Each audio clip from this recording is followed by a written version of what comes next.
Atin na ngayong sisimulan ang paggunita sa pagpasok ng Panginoon sa Jerusalem. Sa ngalan ng Ama at ng Anak at ng Espiritu Santo. Amen. Ang pagpapala ng ating Panginoong Hesukristo, ang pag-ibig ng Diyos Ama, at ang pakikipagkaisa ng Espiritu Santo naway sumainyong lahat. At sumaiyo rin. Mga minamahal na kapatid, 5 linggo na tayong naghahanda ng sarili para sa pagdiriwang ng Pasko ng pagpapakasakit at pagkabuhay ng Panginoon.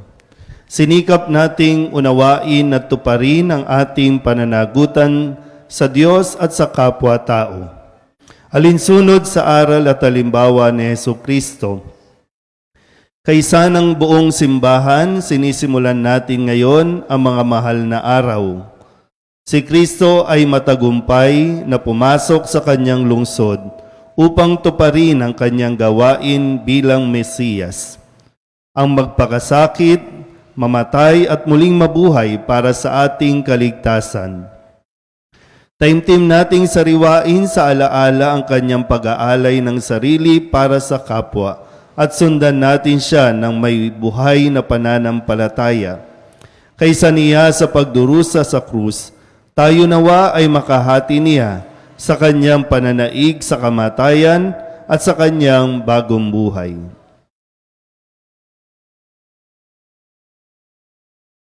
Manalangin tayo. Ama naming makapangyarihan, ang mga palaspas na ito ay iyong pagpalain at pabanalin upang sa masaya naming pagbubunyi sa Mesiyas na aming hari, siya'y aming masundan at sa pamamagitan niya'y aming sapitin ang hindi magmamaliw na lungsod ng Jerusalem na kanyang pinagaharian kasama mo at ng Espiritu Santo magpasawalang hanggan. Amen.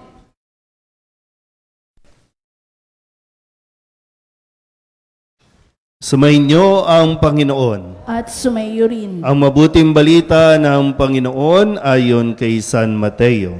Papuri sa iyo, Panginoon. Malapit na sila sa Jerusalem. Pagdating nila sa Bethfage, sa bundok ng mga olibo, pinauna ni Jesus ang 2 alagad. Sinabi niya sa kanila, "Pumunta kayo sa susunod na nayon. Makikita ninyo roon ang isang inahing asno na nakatali, kasama ang kanyang bisiro. Kalagin ninyo at dalhin dito. Kapag may sumita sa inyo, sabihin ninyong kailangan ng Panginoon at hindi nakikibo iyon." Nangyari ito upang matupad ang sinabi ng propeta. Sabihin ninyo sa lungsod ng Sion, "Masdan mo, dumarating ang iyong hari. Siya'y mapagpakumbaba, nakasakay sa isang asno, sa isang bisiro ng isang asno." Lumakad nga ang mga alagad at ginawa ang iniutos ni Jesus. Dinala nila ang inahing asno at ang bisiro.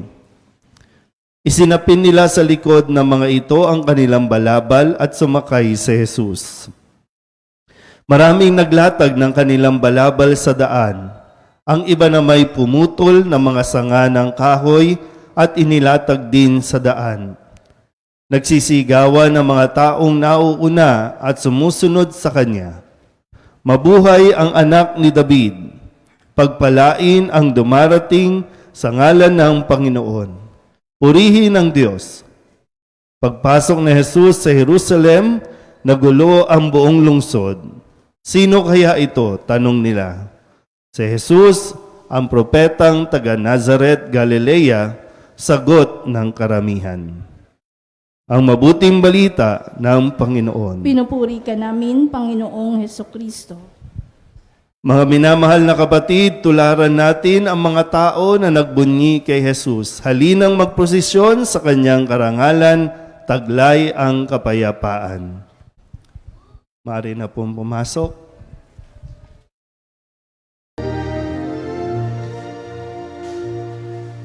Hosanna, Figlio David, benedictus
Manalangin tayo.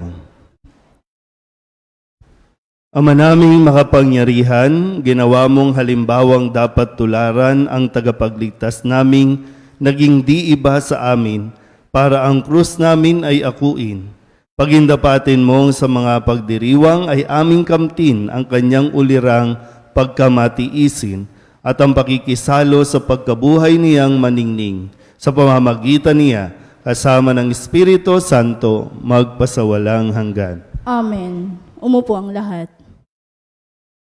Ipinahahayag ni Propeta Isaías ang ganap na pagtitiwala at katapatan ng lingkod sa Panginoong Diyos sa gitna ng mga pag-uusip at paghihirap. Sinasagisag ng lingkod na ito ang Panginoong Hesus na nagpapalaya sa bayan ng Diyos. Pagbasa mula sa aklat ni Propeta Isaías. Ang makapangyarihang Panginoon ang nagturo sa akin ng sasabihin ko para tulungan ang mahihina. Tuwing umagay kanyang binubuksan ang aking pandinig. Nananabik akong malaman kung ano ang ituturo niya sa akin. Binigyan niya ako ng pangunawa. Hindi ako naghimagsik ni tumalikod sa kanya. Hindi ako tumutol nang bugbugin nila ako. Hindi ako kumibo nang ako'y kanilang insultuhin. Pinabayaan ko silang bunutin ang bukot balbas. Gayon din ang lurhan nila ako sa muka. Ang mga pagdustang ginawa nila ay di ko pinapansin, pagkat ang makapangyarihang Panginoon ang tumutulong sa akin. Handa akong magtiis ng sampaling parang bato, pagkat aking batid na ang sarili ko'y di mapapahiya. Ang salita ng Diyos. Salamat sa Diyos. Salmong tugunan ay atin pong aawitin. Diyos ko, bakit naman ako'y iyong pinabayaan?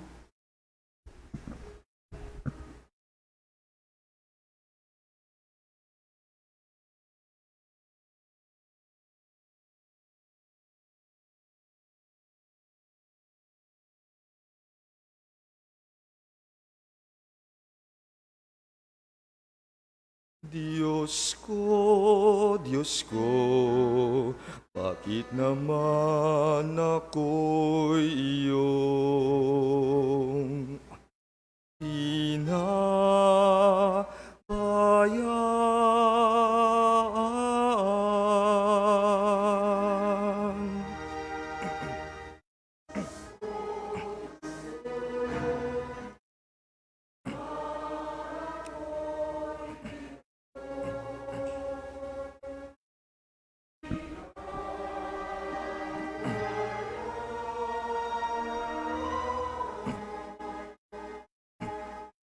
Bawat taong makakita'y humiling nanunukso, palibak na nagtatawad, sinasabi ang ganito. Nagtiwala siya sa Diyos, ngunit hindi siya pansin. Kung talagang minamahal, bakit hindi intindihin?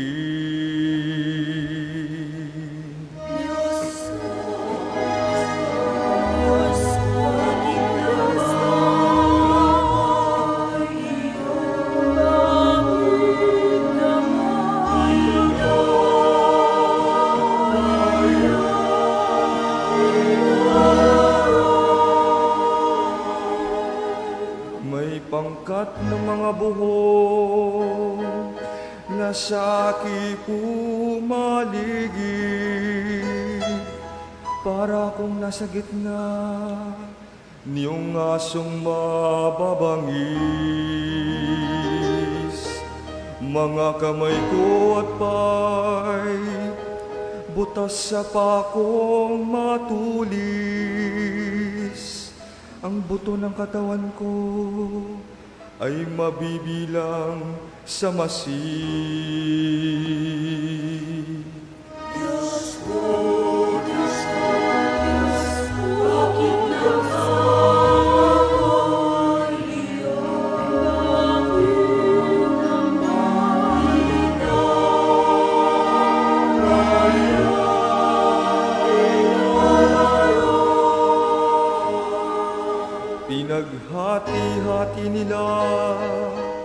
ang damit ko sa katawan, ang hinubad na tunikay, dinaan sa sapalaran. Huwag mo akong ulilahin, huwag talikdan, Panginoon. O aking tagapagligtas, bilisan mo ang pagtulong.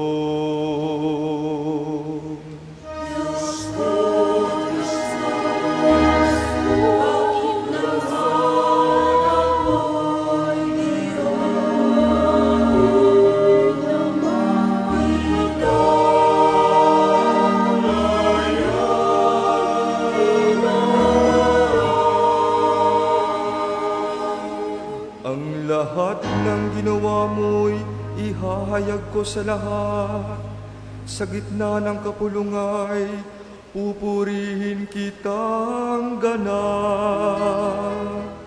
Purihin ang Panginoon ng lahat ng kanyang lingkod.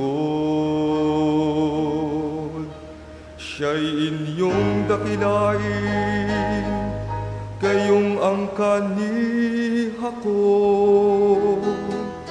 Ikaw bayan ng Israel, ay sumamba at maglingkod.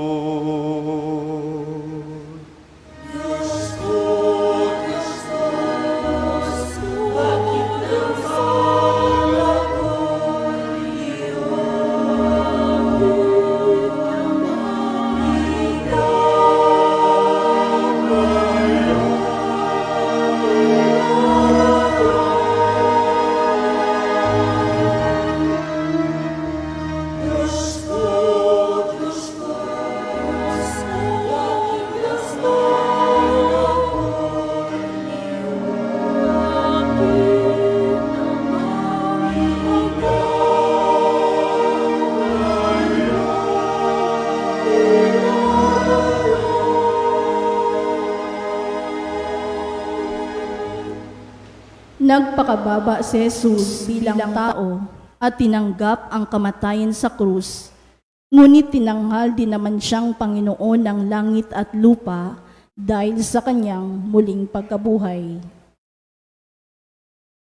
Pagbasa mula sa sulat ni Apostol San Pablo sa mga taga-Filipos. Si Kristo Jesus, bagamat siya'y Diyos, ay hindi nagpilit na manatiling kapantay ng Diyos. Bagkus, hinubad niya ang lahat ng katangian ng pagkadiyos, nagkatawang tao, at namuhay na isang alipin. Nang maging tao, siya'y nagpakababa at naging masunurin hanggang kamatayan. Oo, hanggang kamatayan sa krus.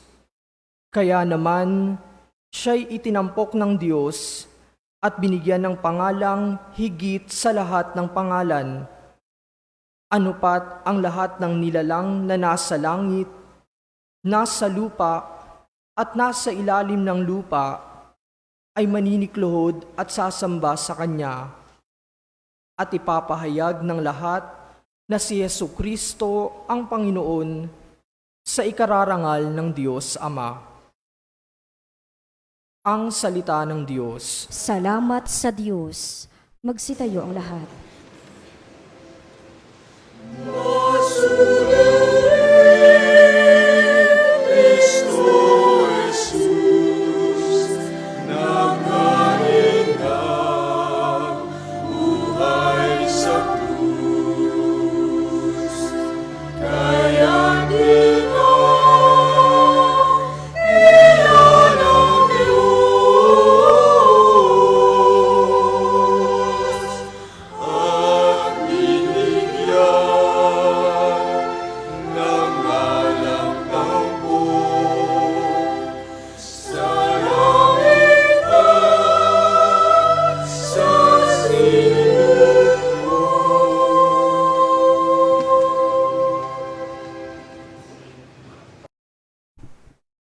Sumainyo ang Panginoon. At sumaiyo rin. Ang pagpapakasakit ng ating Panginoong Heso Kristo ayon kay San Mateo.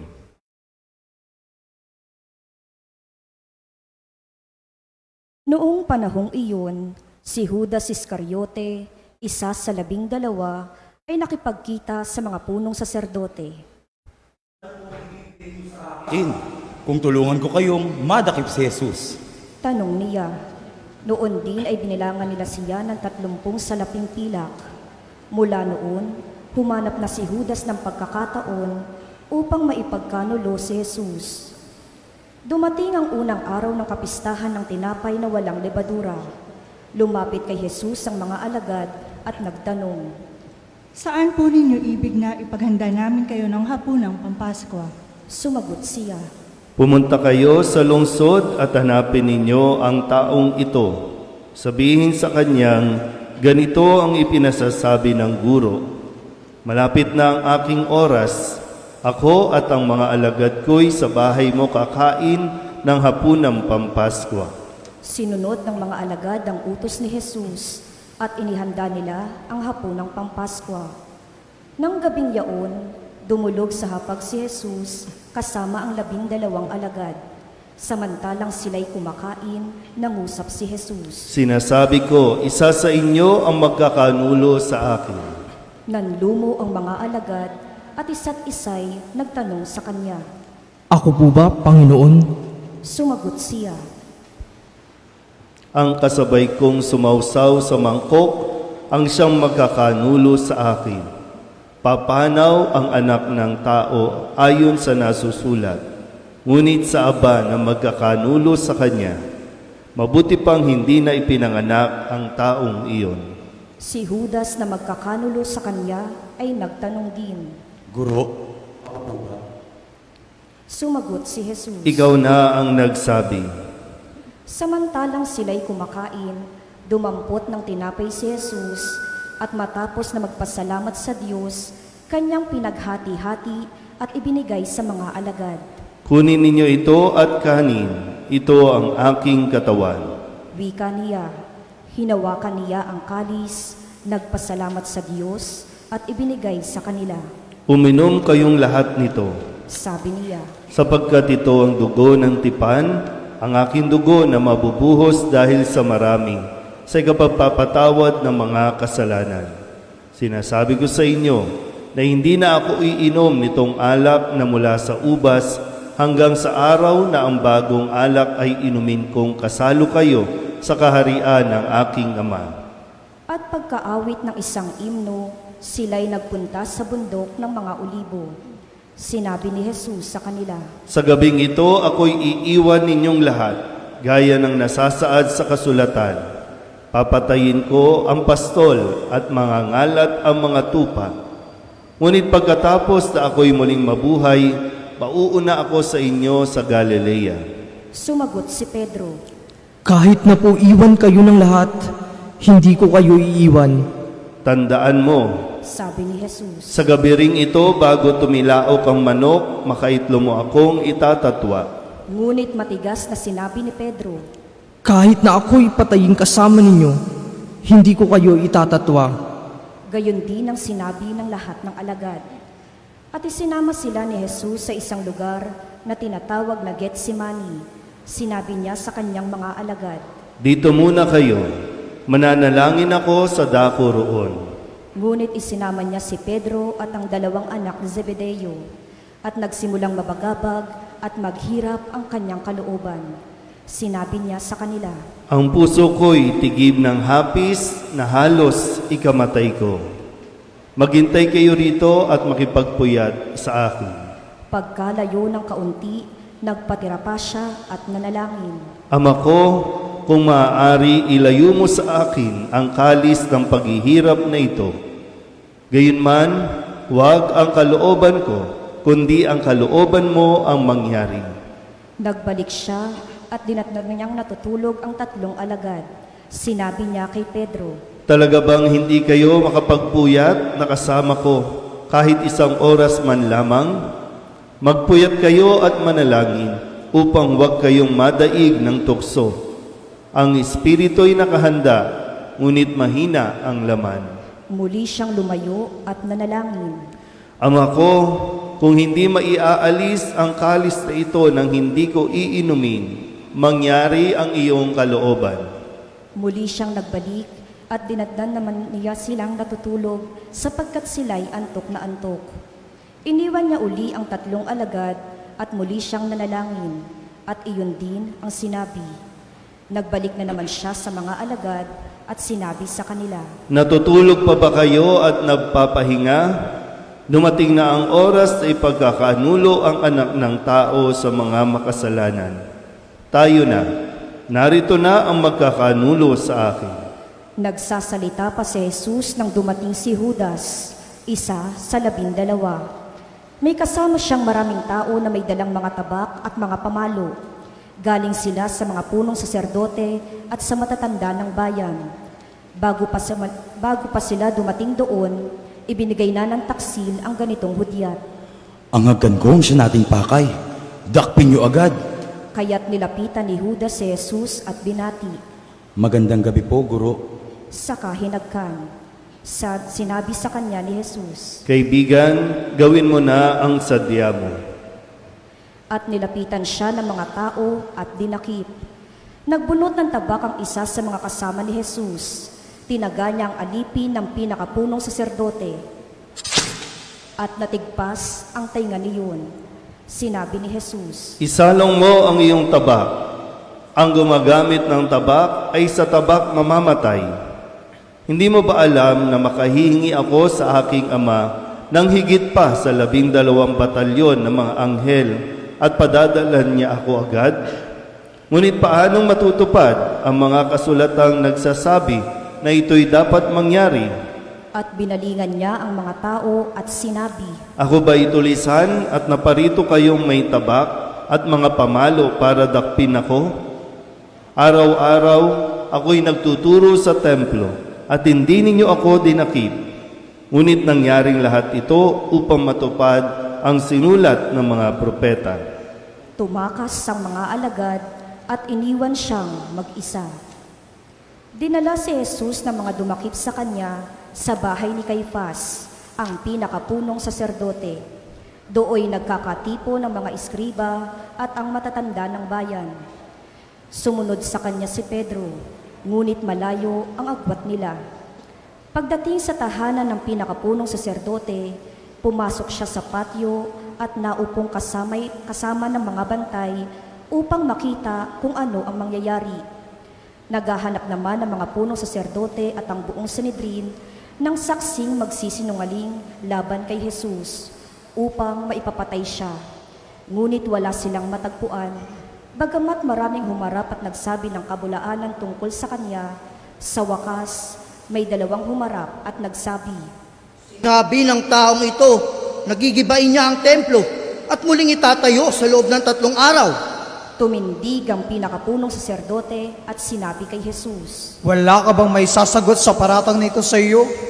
Ngunit hindi umimik si Jesus at sinabi sa kanya ng pinakapunong saserdote, Iniuutos ko sa iyo, sabihin mo sa amin sa ngalan ng Diyos na buhay, kung ikaw ang Mesiyas, ang anak ng Diyos. Sumagot si Jesus, Kayo na ang nagsabi. Ngunit sinasabi ko sa inyo, mula ngayon ay makikita ninyo ang anak ng taong nakaupo sa kanan ng makapangyarihan at dumarating na nasa alapaap ng langit. Nang marinig ito ng pinakapunong saserdote, winasak niya ang sariling kasuotan at sinabi, Ito'y kalapastanganan sa Diyos. Hindi na natin kailangan ng mga saksi. Narinig din niyo kanyang paglapastangan sa Diyos. Ano sa palagay ninyo? Sumagot sila. Dapat siyang mamatay. Siya'y niloran nila sa muka at pinagsusuntok. Sinampal naman siya ng iba at ang sabi, Kristo, hulaan mo nga kung sinong sumampal sa iyo. Samantalang si Pedro'y nakaupo sa patio, nilapitan siya ng isang alilang babae at ang sabi, Kasama ka rin ni Jesus na taga Galilea, hindi ba? ngunit itinanggi niya ito sa harapan ng lahat. Ha? Wala akong nalalaman sa sinasabi mo. Sagot niya. Pumunta sa may pintuan si Pedro. Nakita siya ng isa pang alilang babae at sinabi sa mga naroon, Ang lalaking ito'y kasama ni Jesus sa taga Nazaret. muli siyang tumanggi. Isinusumpa ko, hindi ko nakikilala ang taong iyan. Maya-maya'y lumapit kay Pedro ang mga naroon, sinabi nila, Isa ka nga sa kanila. Nakikilala sa iyong pagsasalita. Mamatay man ako, talagang hindi ko nakikilala ang taong iyan. sagot ni Pedro. Siya namang pagtilaok ng manok. At naalaala ni Pedro ang sabi ni Jesus, bago tumilaok ang manok, makaitlo mo akong itatatwa. Lumabas siya at nanangis ng buong kapaitan. Kinaumagahan, nagpulong ang mga punong saserdote at ang matatanda ng bayan kung paano maipapapatay si Jesus. Iginapos nila siya at dinala kay Gobernador Pilato. Nang makita ni Judas na si Jesus ay hinatulang mamatay, nagsisi siya at isinauli sa mga punong saserdote at sa matatanda ng bayan ang 30 salaping pilak. Sinabi niya, Nagkasala ako, ipinagkanulo ko ang taong walang sala. Anong pakialam namin? Bahala ka. sagot nila. Inihagis ni Judas sa mga salaping pilak sa loob ng templo. Saka siya umalis at nagbigti. Pinulot ng mga punong saserdote ang mga salaping pilak. Sinabi nila, Labag sa kautusan na ilagay ang salaping ito sa kabangyaman ng templo. Ito'y kabayaran sa buhay ng isang tao. nagkaisa sila na ang salapi ay ibayad sa bukid na magpapalayok upang gawing libingan ng mga dayuhan. Kaya ang bukid na iyon ay tinawag na bukid ng dugo hanggang sa panahong ito. Sa ganitong paraan, natupad ang sinabi ni Propeta Jeremias. Kinuha nila ang 30 salaping pilak, ang inihalaga sa kanya ng mga Israelita, at ibinayad sa bukid na magpapalayok ayon sa inuutos sa akin ng Panginoon. Iniharap si Jesus sa gobernador. Ikaw ba ang hari ng mga Hudyo? Tanong sa kanya ng gobernador. Sumagot si Jesus. Kayo na ang nagsasabi. Ngunit nang paratangan siya ng mga punong saserdote at ng matatanda ng bayan, hindi na siya sumagot. Kaya't sinabi sa kanya ni Pilato, Hindi mo ba naririnig ang mga ipinararatang nila sa iyo? ngunit hindi sumagot si Jesus, gaputok man. Kaya't nagtaka ang gobernador. Tuwing pista ng Pasko, kinaugalian na ng gobernador ang magpalaya ng isang bilanggo, sino mang mahiling ng taong bayan. Noon ay may isang kilalang bilanggo na nagngangalang Barabas, kaya't nang magkatipo ng mga tao, tinanong sila ni Pilato, Sino ang ibig ninyong palayain ko? Si Barabas o si Jesus na tinatawag na Kristo? Alam ni Pilato na inggit ang nagudyok sa kanila na dalhin sa kanya si Jesus. Hindi lamang iyan, samantalang siya'y nakaluklok sa hukuman, nagpasabi sa kanya ang kanyang asawa. Huwag kang makialam sa taong iyan na walang kasalanan, sapagkat kagabi, pinahirapan ako ng aking panaginip tungkol sa kanya. Ang mga tao na may sinulsulan ng mga punong saserdote at ng matatanda ng bayan, nahilingin kay Pilato na si Barabas ang palayain at si Jesus ay ipapatay. Muli silang tinanong ng gobernador, Sino sa dalawa ang ibig ninyong palayain ko? Si Barabas po! sagot nila. Sinabi sa kanila ni Pilato, Kung gayon, ano ang gagawin ko kay Jesus na tinatawag na Kristo? sumagot ang lahat. Ipako sa krus! Bakit? Anong masama ang ginawa niya? Tanong ni Pilato, ngunit lalo pa nilang isinigaw. Ipako sa krus! Ipako siya sa krus!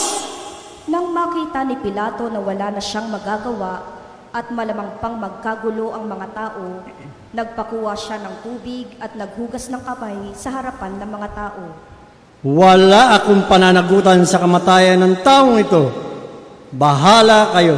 Sabi ni Pilato. Sumagot ang mga tao. Pinananagutan namin at ng aming mga anak ang pagkamatay niya. At pinalaya niya si Barabas. Ngunit ipinahagupit si Jesus at ibinigay sa kanila upang ipako sa krus. Si Jesus ay dinala ng mga kawal ng gobernador sa pretoryo at nagkatipo ng buong batalyon sa paligid niya. Hinubaran nila siya at sinuutan ng isang balabal na pulang-pula. Nagligaw sila ng halamang matinik at ipinutong sa kanya. Saka pinapaghawak ng isang tambo sa kanyang kanang kamay. At palibak siyang niluhod-luhuran at binati. Mabuhay ang hari ng mga Hudyo! Siya'y pinaglulurhan, kinuha nila ang tambo at siya'y pinagahampas sa ulo. At matapos kutyain, kanilang inalisan siya ng balabal, sinuutan ng sariling damit, at inilabas upang ipako sa krus. Paglabas nila ng lungsod, kanilang nakita ang isang lalaking nagngangalang Simon, isang taga Cirene. Pilit nilang ipinapasan sa kanya ang krus ni Jesus. Pagdating sa lugar na tinatawag na Golgota, na nangangahulugang puok ng bungo, binigyan nila si Jesus ng alak at hinaluan ng apdo. Ngunit nang matikman niya, ay hindi ininom. Nang maipako na siya sa krus, pinaghati-hatian nila ang kanyang mga damit matapos magsapalaran, at naupo sila upang siya'y bantayan. Nakasulat sa kanyang ulunan ang sakdal laban sa kanya. Ito'y si Jesus, ang hari ng mga Hudyo. 2 tulisan ang kasabay niyang ipinako sa krus, isa sa kanan at isa sa kaliwa. Nilibak siya ng mga nagdaraan at tatangu-tangu pang sinabi, Di ba? Ikaw ang gigiba ng templo at muling magtatayo nito sa loob ng 3 araw? Iligtas mo ngayon ang iyong sarili. Kung ikaw nga ang anak ng Diyos, bumaba ka sa krus! Kinutiya rin siya ng mga punong saserdote, ng mga eskriba at ng matatanda ng bayan. Sabi nila, Iniligtas ang iba, ngunit ang sarili di mailigtas. Di ba siya ang hari ng Israel? Bumaba lang siya ngayon sa krus. Maniniwala kami sa kanya. Nananalig siya sa Diyos at sinasabi niyang siya ang anak ng Diyos. Iligtas siya ng Diyos kung talagang iniibig siya. at inalipusta rin siya ng mga tulisang ipinakong kasabay niya. Mula sa tanghaling tapat hanggang sa 3 ng hapon ay nagdilim sa buong lupain. Nang mag-2 ng hapon, sumigaw si Jesus. Eli, Eli, lama sabachthani. Ibig sabihin, Diyos ko, bakit mo ako pinabayaan? narinig ito ng ilan sa mga nakatayo roon at sinabi nila, Tinatawag niya si Elias! agad tumakbo ang isa sa kanila at kumuha ng espongha. Tinigmak ng maasim na alak, inilagay sa dulo ng isang tambo at ipinasipsip kay Jesus. Ngunit sinabi naman ng iba, Hintay muna! Tingnan natin kung darating si Elias upang iligtas siya. Muling sumigaw si Jesus at nalagutan ng hininga. Magsiluhod ang lahat.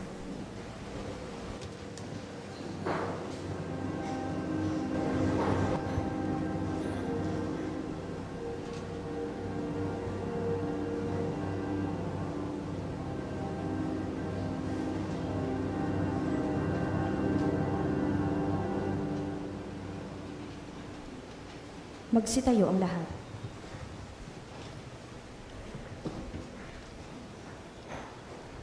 Biglang napunit sa gitna ang tabing ng templo, mula sa itaas hanggang sa ibaba.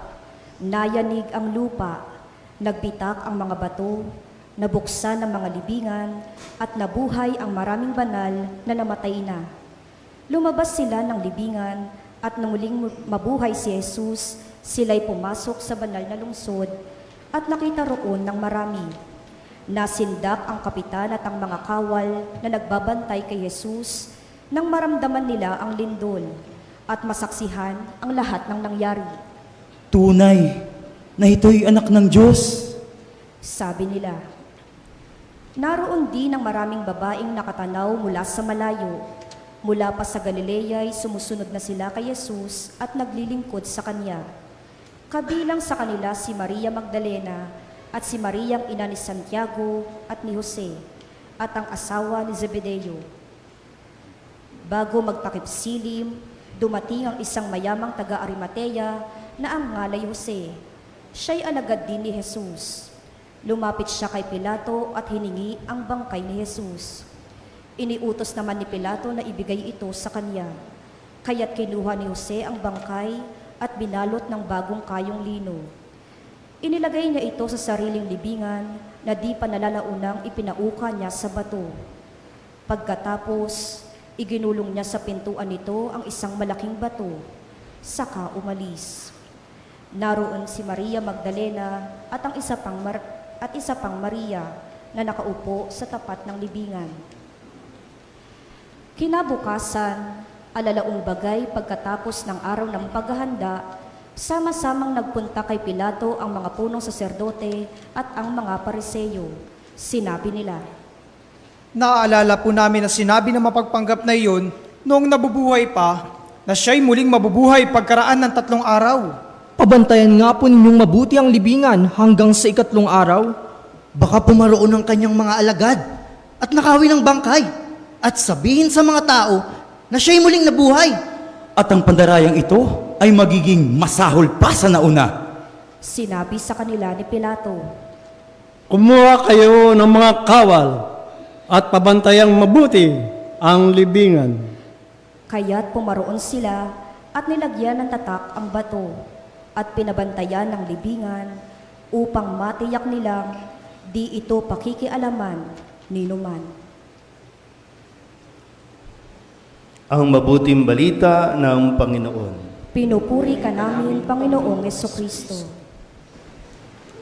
Isang magandang umaga po sa inyong lahat. Atin pong ipinagdiriwang ngayon ang linggo ng palaspas sa pagpapakasakit ng Panginoon. At ito rin po ang hudyat ng simula ng mga tinatawag nating mga mahal na araw. Yung ibang ginagamit natin na salita ay Semana Santa, mga mahal na araw. Sabihin nyo nga po, mahal na araw. Ang pagsisimula natin ay sinimulan sa paggunita ng pagpasok ni Jesus sa Jerusalem at yung ating pong reenactment na mayroon tayo mga dala-dala at hawak-hawak na mga palaspas. Pakiwagayway nga po ang mga palaspas. Yan po ay nabasbasan na, kung kaya't yan ay tinuturing na rin banal na bagay. No? At dapat natin laging ilagay sa kung saan makikita ninyo, makikita ng mga tao na magpapaalala na isa ka sa mga sumalubong kay Jesus, isa ka sa mga nagpugay kay Jesus, isa ka sa mga sumigaw kay Jesus na mabuhay ang hari ng mga Hudyo. Sabihin nyo nga po at isigaw, mabuhay ang hari ng mga Hudyo. Mabuhay ang anak ni David. Ang tanong, hanggang saan at hanggang kailan ka? Ngayon, sinasabi natin, ang simula, matatapos mo kaya? O handa ka bang tapusin ito? O paano? Kaya nga ang paanyaya sa atin, kailangan natin ikondisyon ang ating sarili. Mahirap yung lagi lang tayong sa umpisa, puro umpisa. Bagamat ngayon ay binasa natin ang kabuuang kwento matapos ang pagpasok ni Jesus.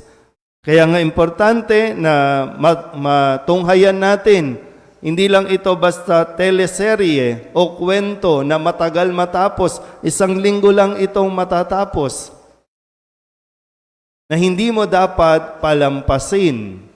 Kaya nga, mga mahal na araw, mahal ang mga susunod na araw para sayangin, para palampasin mo ang pagkakataon.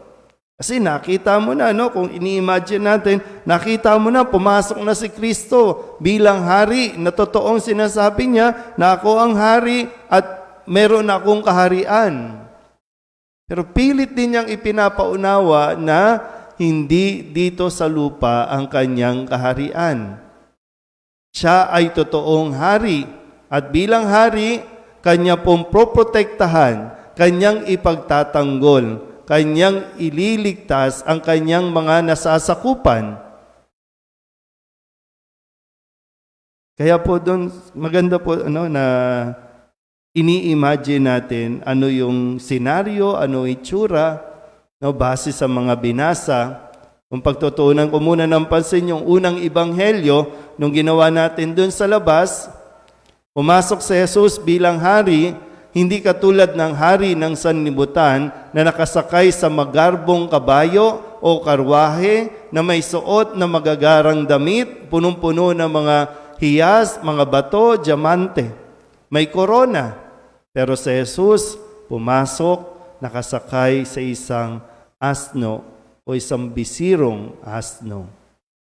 Isang maliit na kabayo.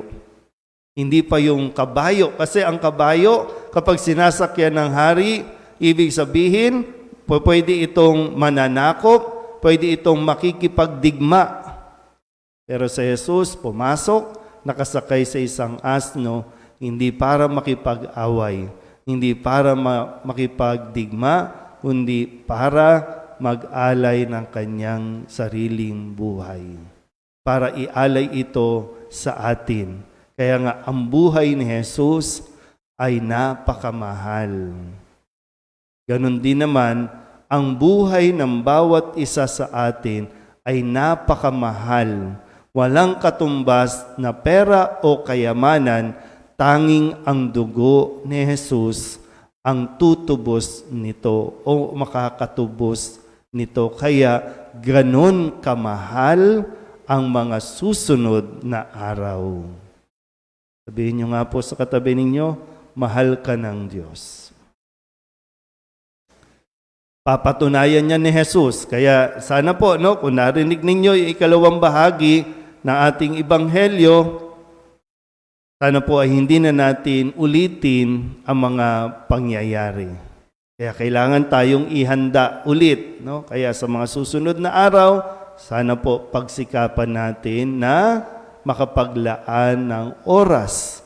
May mga misa sa mga simbahan, pumunta tayo para masundan natin yung kwento. Nakapasok na si Jesus sa Jerusalem. Mayroon pang mga mangyayari sa mga susunod na araw bago sumapit ang pinaka-kwentong ito na ating narinig kakatapos lang. Maganda, no? Hanggang saan ka gising habang binabasa namin ang kwento? Unti-unti bumabagsak yung ulo ninyo, no?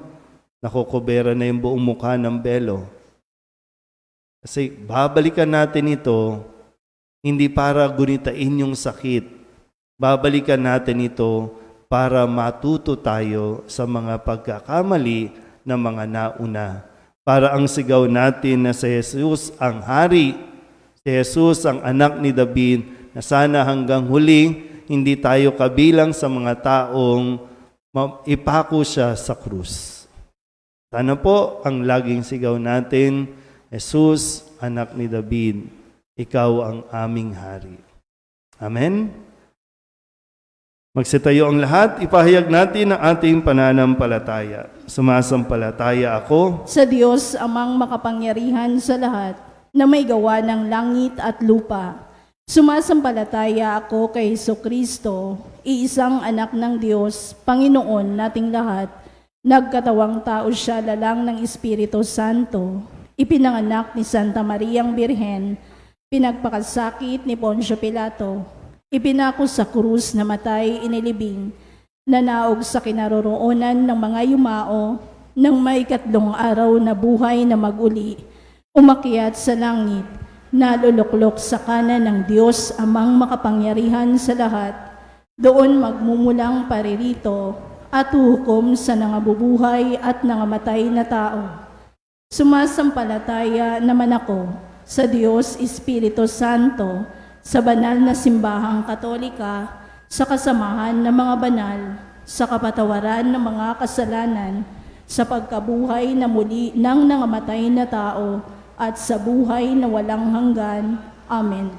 Mga kapatid, buong kababaang loob nating itaas sa ating Ama sa langit ang ating mga panalangin at alang-alang sa pagpapakasakit at kamatayan ni Jesus, manalig tayong diringgin niya ang ating panalangin. Sabihin natin, Panginoon, sa iyong awa, dinggin mo kami. Panginoon, sa iyong awa, dinggin mo kami. Para sa sambayan ng Kristiyano, upang ang mga palaspas ay maging tanda ng pagsunod ng bawat isa sa halimbawa ni Kristo na nag-alay ng sarili sa krus, upang matutunan ng bawat isa na mag-alay ng kanilang oras, kakayanan at yaman sa Diyos at sa kapwa. Manalangin tayo sa Panginoon. Panginoon, sa iyong awa, dinggin mo kami. Para sa buong daigdig, upang mabatid ng lahat ng tao na walang patutunguhan ang pagkamagkasarili at matatamo lamang ang tunay na kagalakan sa pakikipagkapwa at pagtulong sa kapwa. Manalangin tayo sa Panginoon. Panginoon, sa iyong awa, dinggin mo kami. Para sa mga may sakit, naghihirap at naghihingalo, upang ang pagpapakasakit at pagbuhos ng dugo ni Kristo ang maghatid sa kanila ng paghilom, kapayapaan at bagong lakas. Manalangin tayo sa Panginoon. Panginoon, sa iyong awa, dinggin mo kami. Para sa ating pamayanan, upang piliin nating lumakad kasama ni Kristo, manatiling kasama niya sa panalangin, tumayo sa paanan ng krus, upang sa huli ay makasalo tayo sa kagalakan at kaligtasan ng muling pagkabuhay. Manalangin tayo sa Panginoon. Panginoon, sa iyong awa, dinggin mo kami. Para sa mga yumao, makasapit nawa sila sa bagong Jerusalem sa pamamagitan ng pag-aalay ng Panginoon. Manalangin tayo sa Panginoon. Panginoon, sa iyong awa, dinggin mo kami.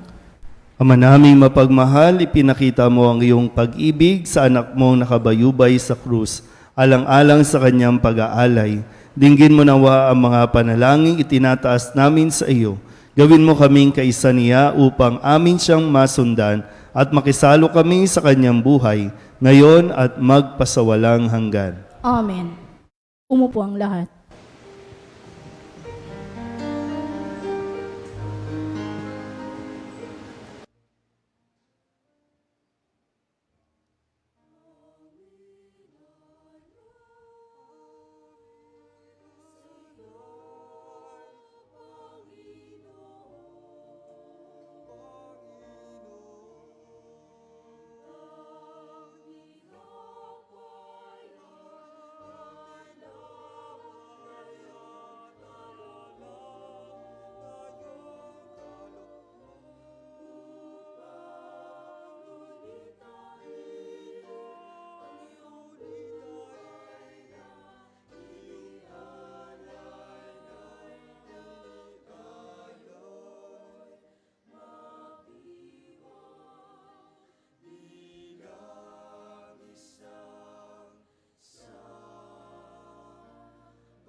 Manalangin kayo mga kapatid upang paghahain natin ay kalugdan ng Diyos Amang makapangyarihan.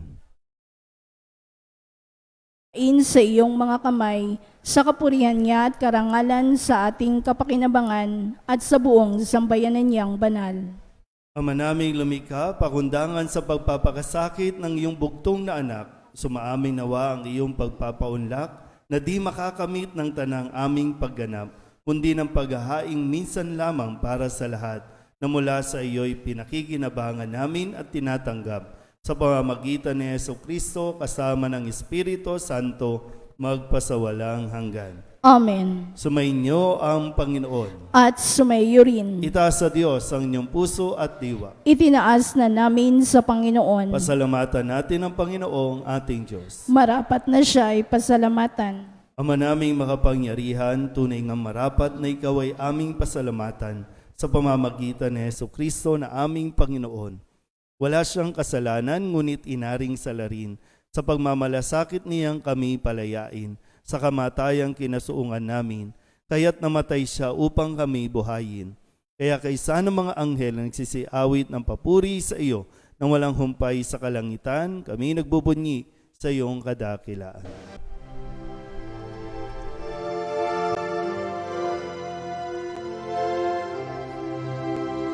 Santo, Santo, Santo, Panginoong Diyos makapangyarihan, napupuno ang langit at lupa ng kalwalhatian mo. Hosana sa kaitaasan, pinagpalang na paririto sa ngalan ng Panginoon. Hosana sa kaitaasan.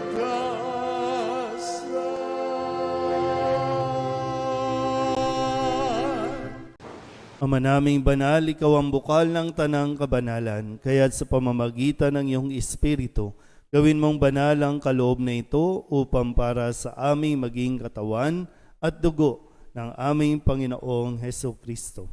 Bago niya pinagtisang kusang loob na maging handog, inawakan niya ang tinapay, pinasalamatan kaniya, pinaghati-hati niya iyon, iniabot sa kanyang mga alagad at sinabi, "Tanggapin ninyong lahat ito at kanin, ito ang aking katawan na ihahandog para sa inyo."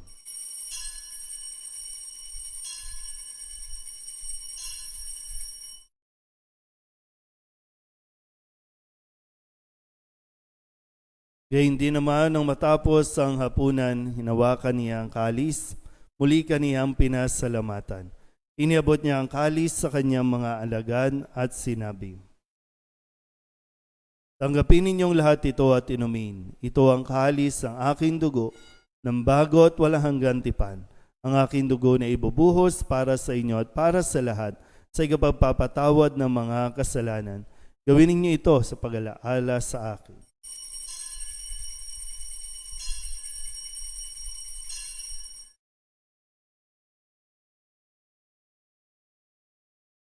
Ipagbunyi natin ang misteryo ng pananampalataya.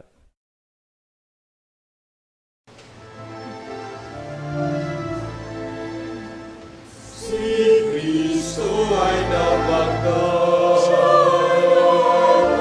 si Kristo ay nabuhay, si Kristo ay babalik sa wakas na panahon. Ama, ginagawa namin ngayon ang pag-alaala sa pagkamatay at muling pagkabuhay ng iyong anak, kaya iniaalay namin sa iyo ang tinapay na nagbibigay buhay at ang kalis na nagkakaloob ng kaligtasan. Kami nagpapasalamat dahil kami iyong minarapat na tumayo sa harap mo para maglingkod sa iyo.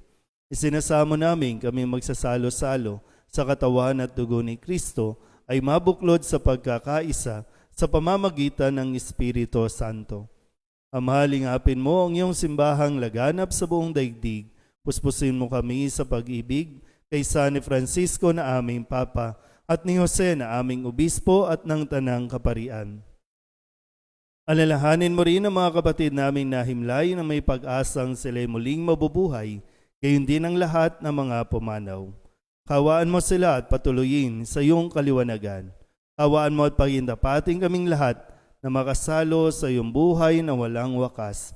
Kaysa ng mahal na Birhen Maria na Ina ng Diyos, ng kabiyak ng puso niyang si San Jose, kaysa ng mga apostol at ng lahat ng mga banal na namuhay dito sa daigdig ng kalugod-lugod sa iyo, may pagdiwang nawa namin ang pagpupuri sa ikararangal mo sa pamamagitan ng iyong anak, aming Panginoong Heso Kristo.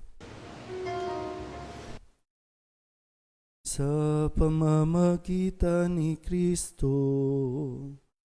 kasama niya at sa Kanya, ang lahat ng parangal at papuri ay sa iyo, Diyos Ama, makapangyarihan, kasama ng Espiritu Santo, magpasawalang hanggan.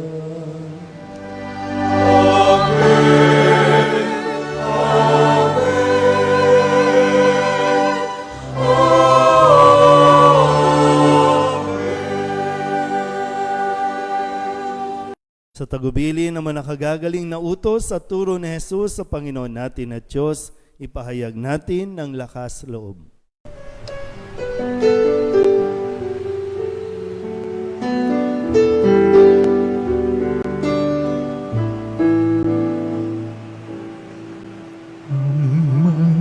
namin sumasalang ka, sambahin ang ngalan mo, mapasamin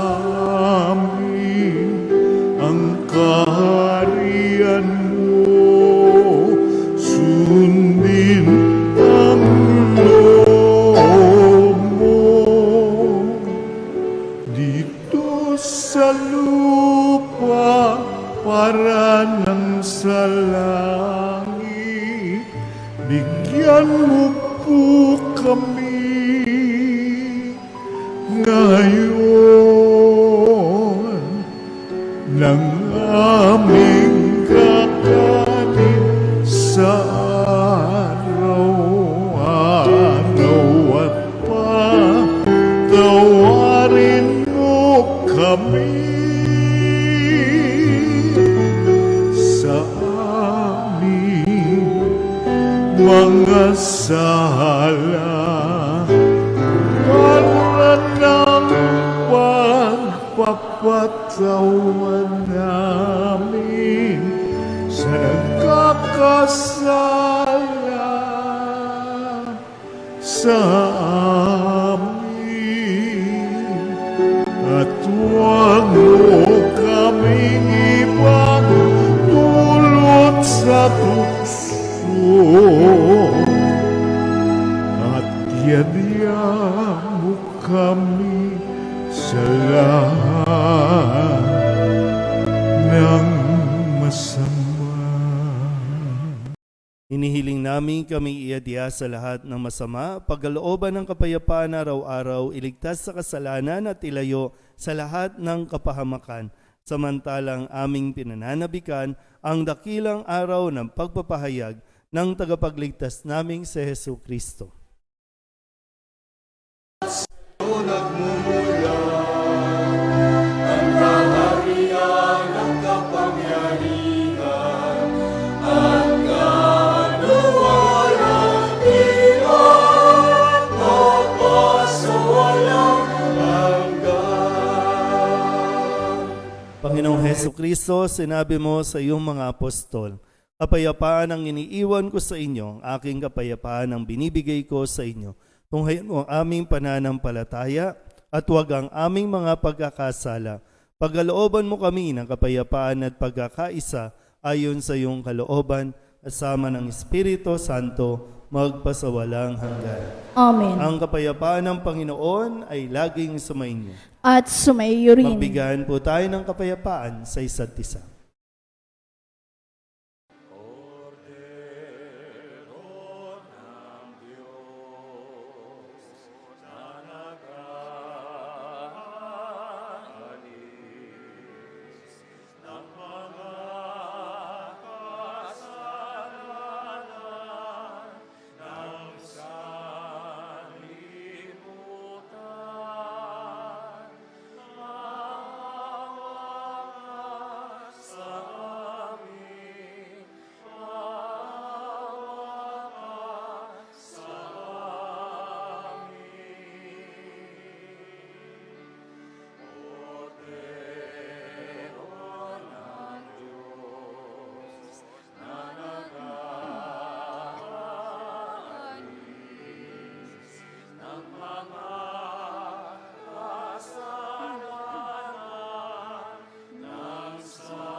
Ito ang kordero ng Diyos. Ito ang nag-aalis ng kasalanan ng sanlibutan. Mapalad ang mga inaanyayahan sa kanyang piging.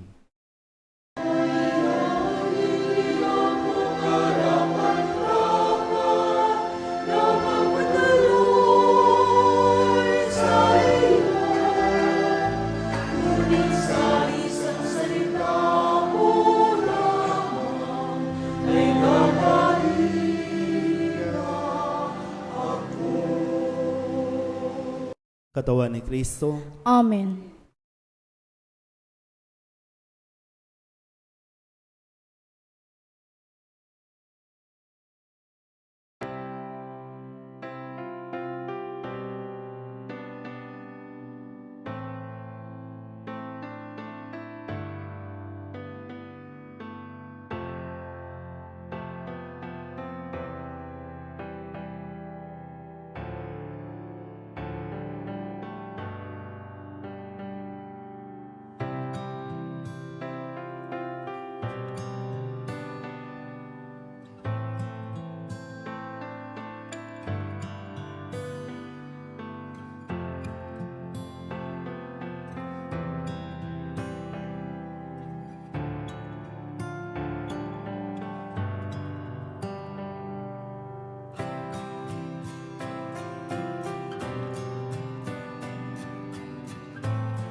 Manalangin tayo.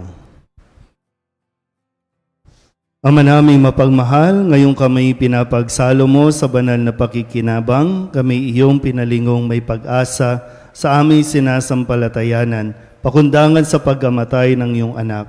Gawin mong kami makarating sa aming paroroonan, pakundangan sa kanyang muling pagkabuhay, bilang tagapamagitan kasama ng Espiritu Santo, magpasawalang hanggan. Amen. Sumainyo ang Panginoon. At sumayo rin. Iyukunin niyo ang inyong mga ulo at tanggapin ang pagbabasbas. Ang Diyos Amang maawain na nagkaloob sa inyo ng anak niyang nagpakasakit bilang huwaran ng pag-ibig ay siya nawang magbasbas sa inyong lahat, pakundangan sa paglilingkod ninyo sa Kanya at sa kapwa, ngayon at magpasawalang hanggan. Amen. Pakundangan sa Kanyang kamatayan, upang kayo'y huwag dumanas ng walang katapusang pagkamatay, makamtanawa ninyo ang buhay na walang hanggan. Amen. Pakundangan sa pagpapakumbaba niya para sa inyong kapakanan, kayo naway makasalo sa kanyang muling pagkabuhay, ngayon at magpasawalang hanggan. Amen. At pagpalain kayo ng makapangyarihang Diyos, Ama at Anak at Espiritu Santo. Amen. Mayo kayong taglayang kapayapaan ng ating Panginoon. Salamat sa Diyos. Magandang umaga po.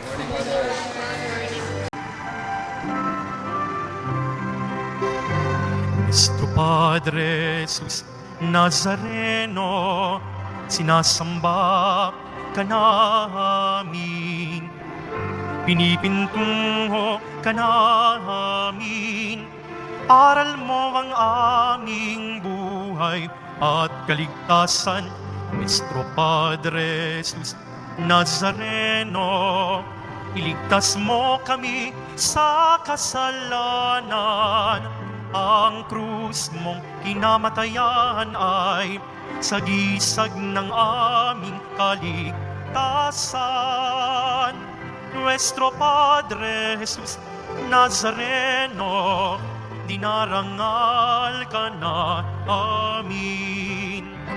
Nuestro Padre Jesus Nazareno, nilulwalhati ka namin. Nuestro Padre Jesus Nazareno, dinarangal ka na amin. Nuestro Padre Jesus Nazareno, nilulwalhati ka namin.